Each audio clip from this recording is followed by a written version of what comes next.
Today we're going to take a look at the radical remake of the GEL-Kayano 30, $160, same price as before, launching July 1st. It gets a much wider platform, 5 millimeters wider.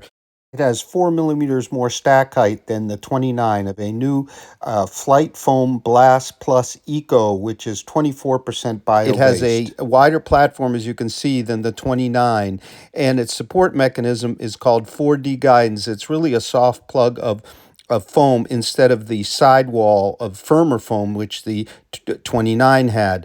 Took a very short jog around, some walking around, one on each foot, 29 versus our new 30. And the differences are really clearly felt.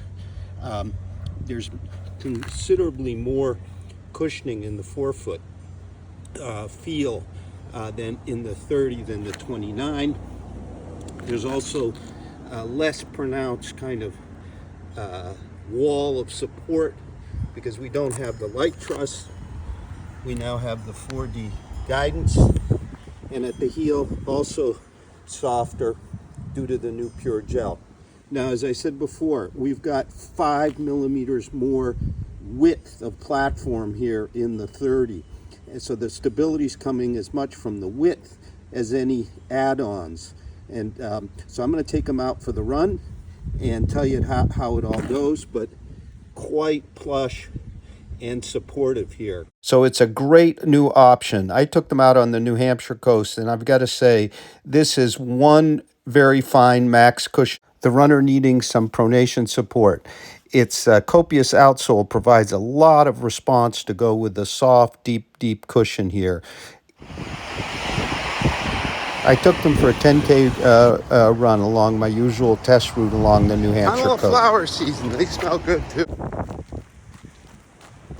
Okay, several miles in, let's talk about fit here. I said earlier, true to size, maybe a bit short. Well, I'll take the short part out. This is a true to size upper that fits just really well.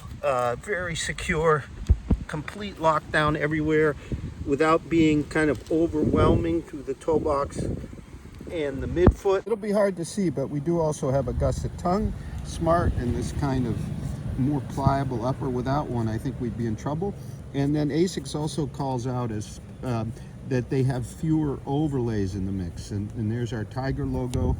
And of course, we do have the at the rear this overlay over the heel counter on both sides. But we don't have the plastic clip we had before. And there's another shot of the padding. Look at that nice kind of ridged effect in there, which is similar to the what you see in the Nimbus 25, whose upper is a little more roomy, a little softer. But I think this overall is a better, in some ways, more performance-oriented upper.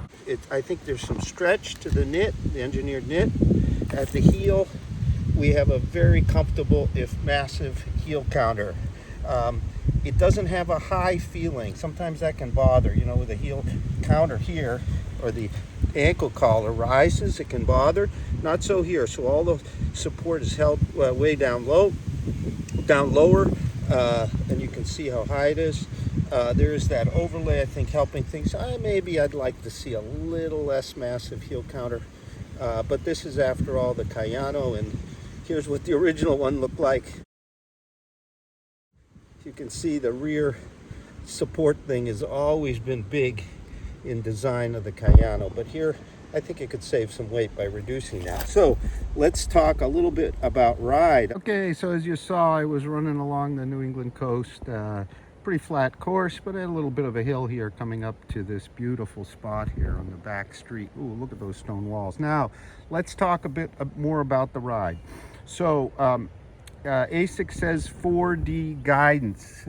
They don't say, you know, we're into massive support as before, but you get all the support you had before, but just now it's in a more gentle, more kind of not in your face fashion.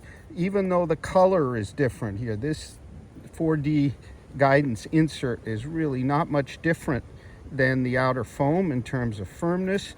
I feel a little bit of extra support, but not unusual even for a neutral shoe, down at the midsole level. In terms of the The yellow here, you can see our foot sits down in the midsole some. That provides some light guidance as well, but this is not a rails based approach like Nike Infinity Run or the Brooks GTS, which are really noticeable. Here I think it is the same Eco Plus foam, no firmer foam insert. So basically it adapts to your foot. I think that what ASICS says, it adapts to your strike, it adapts to your stride. A lot of the support also comes from the heel counter here.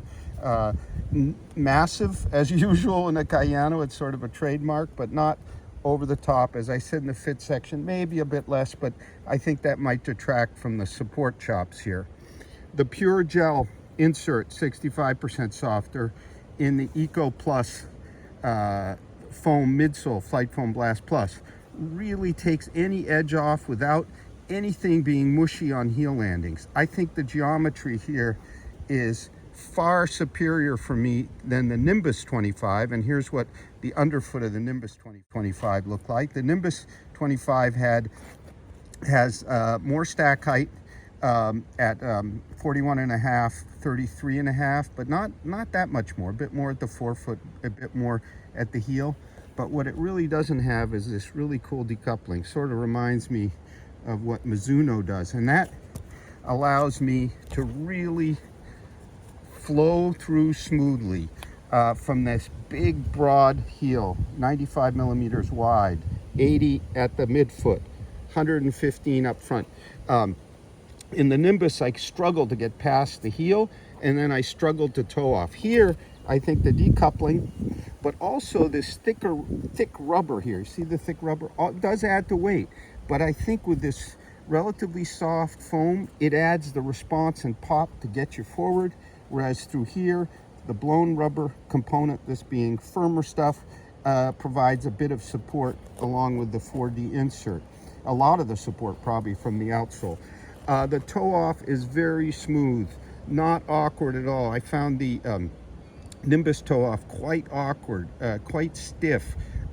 Here, and let's check and see if we got some flex. Not much flex, but the geometry I just think is more effective. So, what is this shoe for? Well, the Kayano's always been known as sort of a stability shoe, the support pronation control shoe. Well, I think it still is. There's no question about it. The broad platform, the 4D guidance unit, the outsole, the stout upper, all give you, I think, as much support as the prior versions did. But the big difference is you won't feel any stiff foam sidewall here. You'll also feel considerably more forefoot cushion, I think, than the 29. I could really feel that side by side. You'll have a softer but not mushy landing. The pure gel is really effective, along with the 4 millimeters more stack height. Yes, it's a different shoe. It's not a traditional kind of Kayano. It is definitely a new generation Kayano, as ASICS went bit by bit, improving, removing the truss stick, so on and so forth, the light truss, the flight foam, they put the flight foam, but here they really radically redo it. So who's it good for? Oh, it's a great daily trainer for those who just like to get out, run at moderate paces, get their miles or kilometers in, not worry about stability, even if you're a neutral runner. And as I said, most of our testers are actually in neutral shoes, all of them. There's nobody that runs in. So, but you do need a touch, I think a touch of inherent stability, as we have here, is great. I like to use this kind of shoe for recovery runs, but this will also be a great long run shoe. We don't always want to worry about incredible pace, you know, on every single run. Some runs should be mellow, probably 80% of them, a lot of the elites do. It does weigh 11 ounces, which is kind of up there. I wish it was lighter in weight. Wow, this exact geometry with Flight Foam Turbo would be something else, ASICS. And I think it would be kind of a more practical shoe than the Super Blast, maybe a bit more stable, but that's a great one too. My other big favorite. Next generation inherent stability shoes we could talk about. The Puma Forever Run Nitro, lighter with a more sculpted midsole through here, through the midfoot, a little quicker moving in transition, but a bit blockier feeling heel as a result. Cushioning is different, equally energetic, I'd say. The Puma's upper is a bit more performance-oriented, lighter, kind of a toss-up what you prefer. I would say the Puma's a bit faster shoe, and our ASICS is a bit more stable, a bit more protective. The Brooks Glycerin 20 GTS go-to support. Didn't like the upper there, the regular knit upper, although the foam is a bit more energetic than what we have here, and Brooks is the same weight. The upper just didn't keep up. There is a Stealth Fit version. Nike's Infinity Run, been a while, I only ran the first one with its rails. Didn't care for the rails at all. Don't like rails that extend on both sides of the shoe that were kind of hard plastic. Have some of the same knocks with the Brooks. This is a much smoother implementation for the neutral runner. So it's also a great option for the beginner runner, particularly if you go to a run store and they say you need pronation control. And I think pronation control is kind of overprescribed because most people, we all pronate naturally. But this is one that won't get you into trouble with an overly supportive medial side. Sometimes people can get in trouble when they have a shoe that has too much support, even what the store says. Of course, it's a great one for the neutral runner who wants something that's just steady, reliable. And I would say also for the heavier runner, because you've got a lot of foam here, you've got a lot of stability, and a lot of outsole to last you a long time. This should really last. So at $160, it's out July 1st, 2023. ASICS was kind enough to send us pairs for my video review, but also we're going to have a full multi-tester review on RoadTrailRun real soon of the ASICS GEL-Kayano 30. Thank you very much for watching. Have a great run.